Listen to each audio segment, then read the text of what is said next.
They do even no one make person talk. Them say that Mayegun, that man too they talk. He too they talk. Say Mayegun diary, he dey hot like pepper. But every day then they take money in bulk. Poor man pikin dey the street they hawk. Still them talk say make we no talk. But thank God say Mayegun don't come. So my people make you laugh. Oh yo yo, Mayegun don't come. Oh yo yo.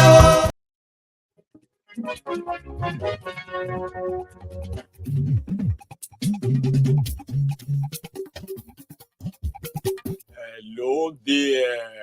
Oh, I'm a do.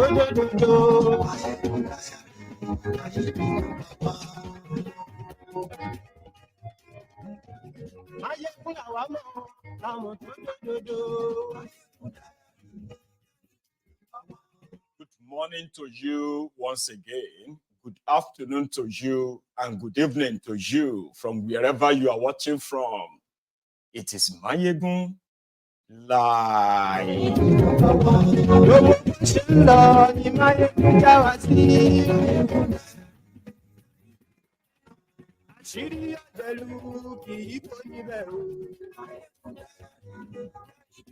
Thank you so much for joining me once again.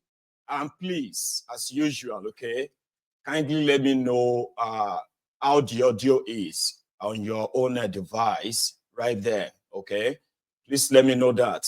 Apart from the background music that seems to be going back and forth, off and on like that, right? Let me know how this sounds, like you are hearing me right now. Share the broadcasts. Some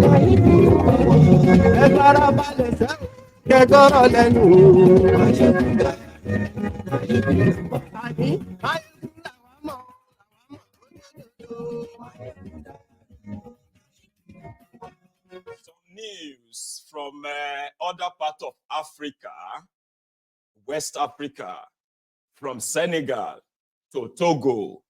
Their stories are a little bit like, sort of inspiring, but there are stories behind them. We want to kind of pick the stories behind them. Maybe you and I can learn one or two things tonight. Share the broadcast. Glory you too. And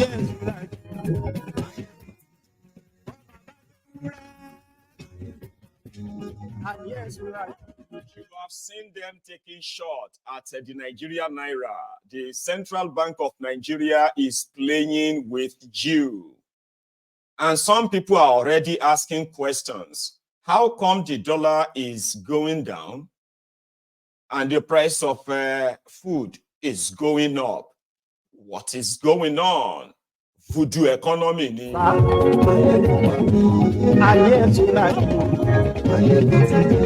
I should be a chief, right? Yes, right. They call me Shifo. Yes, right. Meanwhile, just for your own information, Sheikh Osama bin Gumi has met with those that invited him, the security agents. And according to him, the conversation was the interaction, they called it, interaction was very, very fruitful. And there is no cause for alarm. Have you shared the broadcast yet? Yes, right.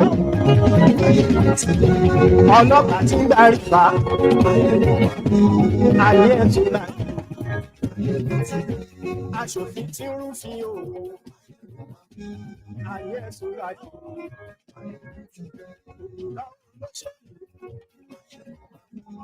Ayé ẹ̀sùn rájì. Ọ̀jẹ̀lú ẹ̀sùn rájì. Ayé ẹ̀sùn rájì.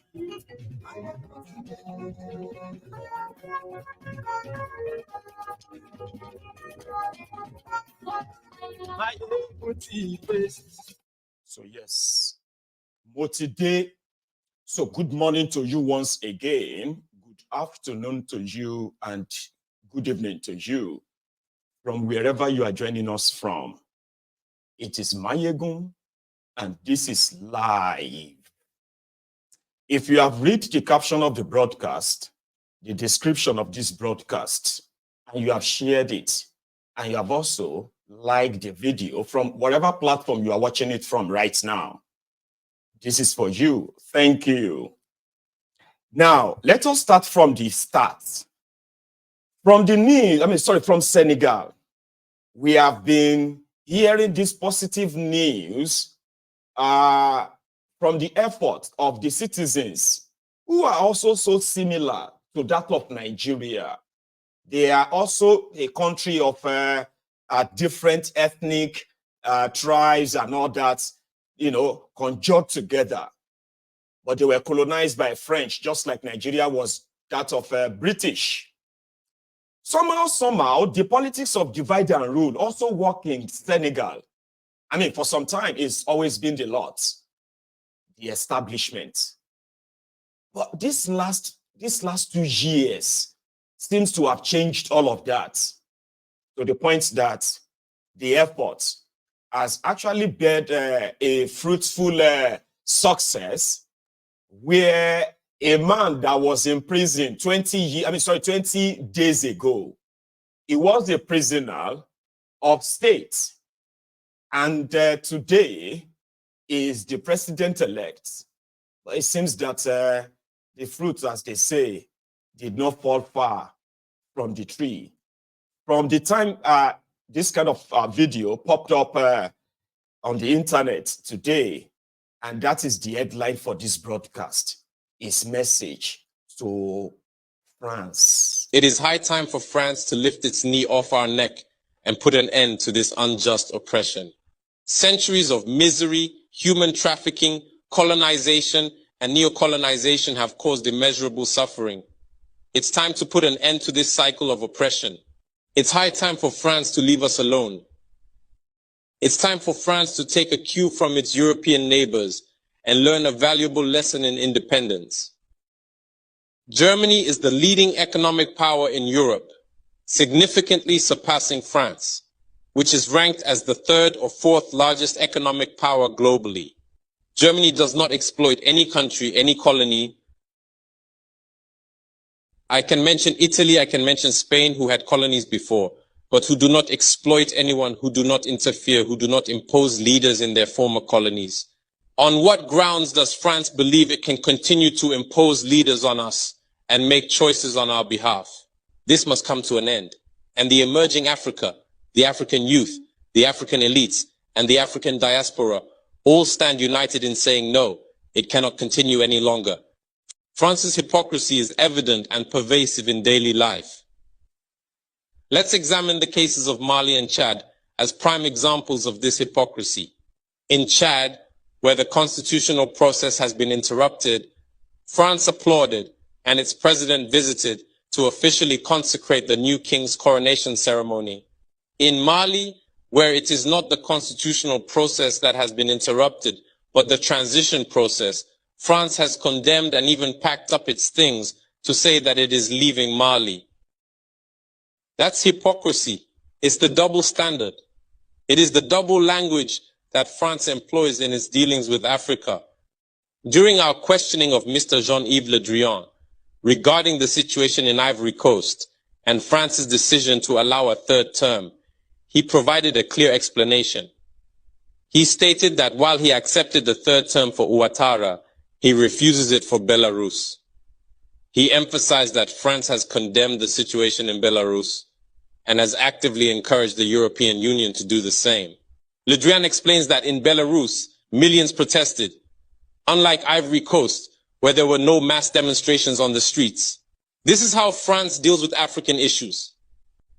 Personally, we expect absolutely nothing from France. We desire her to cease meddling in our matters so that the people of Senegal can exercise their freedom of choice rather than being influenced by France's selection of a candidate using the tactics we are aware of. We begin by targeting individuals, adorning them with the Legion of Honor or a similar knightly rank, enlisting them in Masonic lodges, and informing them to prepare themselves as they will be next in line. Even the hypothesis that Macky Sall may not succeed, we know who is being prepared by France. This must come to an end. It will not occur in this manner any longer. Let's be clear. We have absolutely nothing against the French people. In France, both political and citizen voices are rising to hold and express the same discourse as the one I am currently presenting to you. For example, the deputies, such as Mrs. Frédérique Dumas, who regularly speaks on the platform of the Assembly, who regularly writes to the Minister of Foreign Affairs, since she is a member of the Foreign Affairs Committee, to raise this unfair behavior of France towards Africa, hold the same speech as us. The same Mr. Jean-Luc Mélenchon, Jean-Paul Lecoq, André Chassaigne, all deputies, hold the same discourse as us, and hundreds of other voices. The NGO NGOs, like other non-profit organizations, are doing remarkable work in the same direction.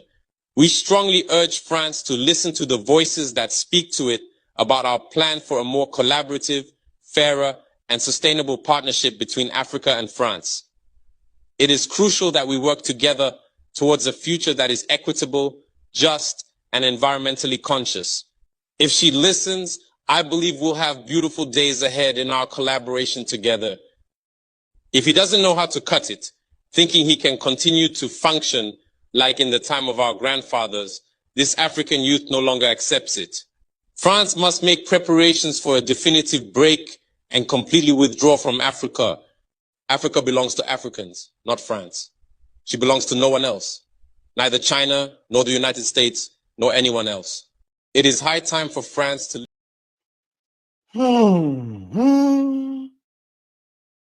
The guy you heard his speech there is the vice president-elect of Senegal today. The young people, the young Africans in diaspora are returning back, even though they are still being emasculated by the known imperialists.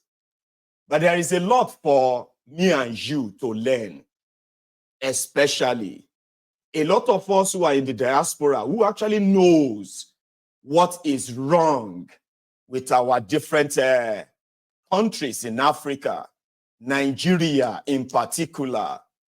You listen to that young man there. That was him making a speech on behalf of the rest of African countries that have been regularly exploited by France. Taking a stand and saying, the youth of Africa now, or the emerging youth of Africa, they will no longer settle for less like their grandfathers. Isn't that impressive? That ended up to electoral victory for these guys in Senegal. I mean, let's give credit to the establishment in their country that did not compromise, especially their judiciary. The youth of Senegal, like they are the majority, okay? The highest percentage of the population of Senegal is made up of people who are under 40, under 30, in their millions. But there is already, as usual, there are already established systems in Africa that are there in different African countries. Their main objective is to keep their people in perpetuity of poverty, okay? The young people, the old, and then help and join hands with the colonialists who gave independence to Africa, but made Africa dependent on them, okay? To continue to exploit their people as both human and natural resources. I mean, the rest of the world is filled with Africans who have to go and fend for something elsewhere, far away from their lands, while their land are occupied by the old imperial, their criminal leaders, as well as their collaborative colonialists.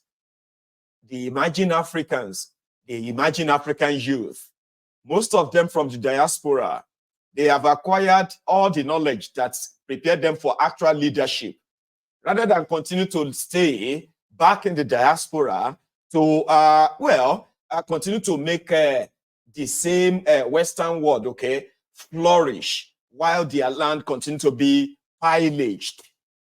So they continue to push that. You did that in Nigeria last year A lot of the aspirants invested so much in that charade election in Nigeria, but the rest, they say, is history today. But in Senegal, they did not stop. And the institutions that were supposed to stand behind them, as corrupt as their country and their institutions supposed to be, there were few left. The judiciary. And that was the moment when the incumbent president decided to postpone election because he saw that he would have no chance of imposing his own stooge as successor. Sonko, he is called Sonko. Let me take this off. Diamoye is Basiru. Basiru Diamoye Faye. That is the guy on the left. Is the 44-year-old president-elect of Senegal. 20 days ago, he was in prison just for criticizing the president of Senegal ahead of election. The president of Senegal wanted them removed. They called them anarchists. They called them people who wanted to destroy the country. They said they were the people who wanted to start war in Senegal. If they lose the election, they were not guaranteed that they will win. The system continually said, these are the troublemakers in Senegal, and they must be stopped. So the two of them were put in jail 20 days ago. And today, the one on the left is the president-elect. The one on the right is the vice president-elect. This is what Faye himself, Basiru, had to say in French this time.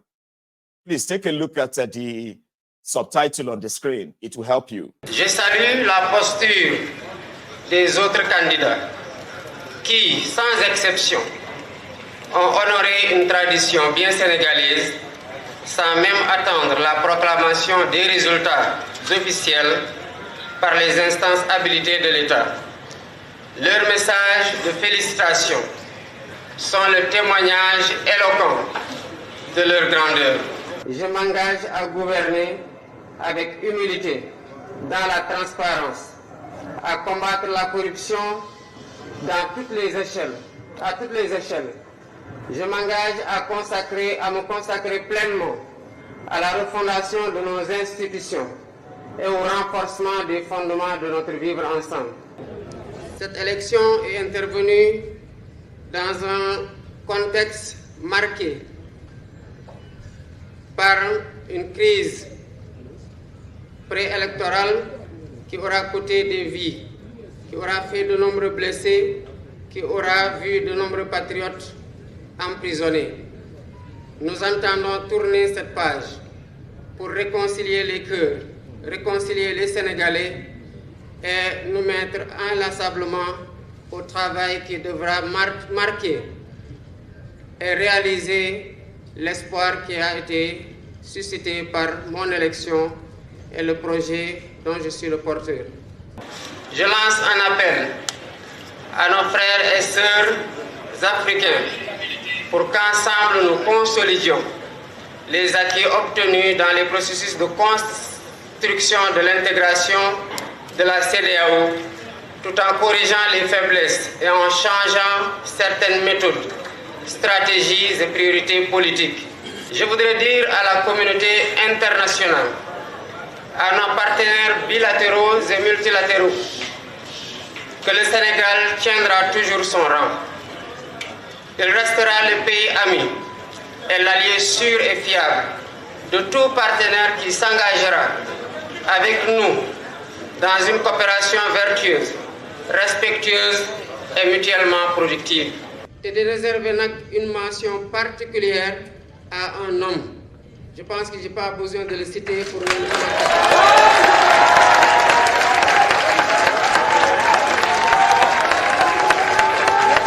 Oui, le président Ousmane Sonko. Je salue la posture. President Sonko. That's it. 44-year-old man leading the struggle of the young people in a country that they believe that they are so blessed than what they have been given. A lot of them believe that the generations, the older generation before them, they had it so better than them, than what they are offering them. And in the fight for we deserve better, the result is just what you just saw there. Okay, now it is time for them to prove it. And guess what? His first message is to tell everyone that, listen, I have to acknowledge what we have suffered. Our patriots that were jailed. Our patriots that died. We must never forget the hope attached to this struggle. And right there on that same podium, he started extending his hand of brotherhood to these other young revolutionaries in this Chad, in Mali, not Chad per se, maybe Mali, in Burkina Faso, and, Niger Republic, telling them that, despite all the weaknesses, it will be time for us to hold ourselves as brothers, young people with revolutionary visions and minds, and now they can go prove something. So the failed older generation in their country, the political class, they would have to take the back seat now. So whether they are going to make Senegal greater, now their destiny is in their hands now. Do you understand? Not in the hands of career criminals. Those who have been so used to systemic kleptomania that it has become a state policy. Their people are suffering, their economies are dying. But as long as their own lifestyle continues to be funded, then everything is fine. That is one thing I want us to pick from there. And if you leave Senegal, still in West Africa, you have Togo. The news from Togo this afternoon is that they have changed their own constitution. Now, this is not new in that part of the world, okay? Because, you see, the current president of Togo, what is his name again? Enadema. Nyansigbe, Enadema, Ogudogu, Eyademas. You sure I know the Eyademas, Sabi? Before them born me, the Eyademas have been ruling Togo. So when the Eyadema father died, the son took over. And the son has been in power for 19 years now already. But somehow, this hasn't bring about any unity or progress, so to say. They've always been having problems too. So they decided that, okay, the system of government that will work for them, the system of government that will work for them is not going to be presidential system of government. They will need a new constitution that will actually identify and acknowledge every part of the country, every part, tribe or ethnic nationality that make up the country. Their own interest will be fully identified in that, captured in that constitution. So they choose to write another one. And in that agreement, they agree that this guy who is there right now can complete his term by being the first to enjoy it. But he's not going to enjoy it as a full term. He's currently about 5 years of his 19-year rule, second or third or fifth term of his 19-year rule.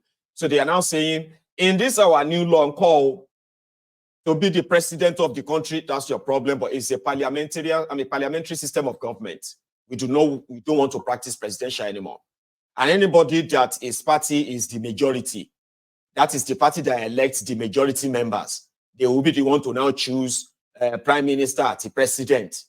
That party will choose. So if they do another election, the party lose majority. The majority party will choose president, prime minister. But for this guy there, let him complete his tenure. He would have to spend just extra 1 more year plus what he's using. I think he will now make it 23 years or 22 years.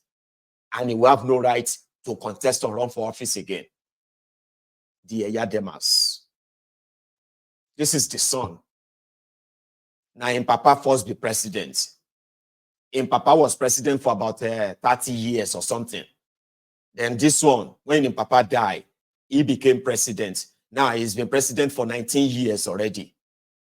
So to do away with him, finally, and the whole clan, dynasty, they decided that okay, you will complete the first part of your this, but from now on, so again, Nigerians, if they pay attention, that is where you are still going to handle. Everybody will still come back to that agreement and say, listen, if we want to continue to be part of this contraption, we will have to renegotiate the entire thing. And if we don't agree,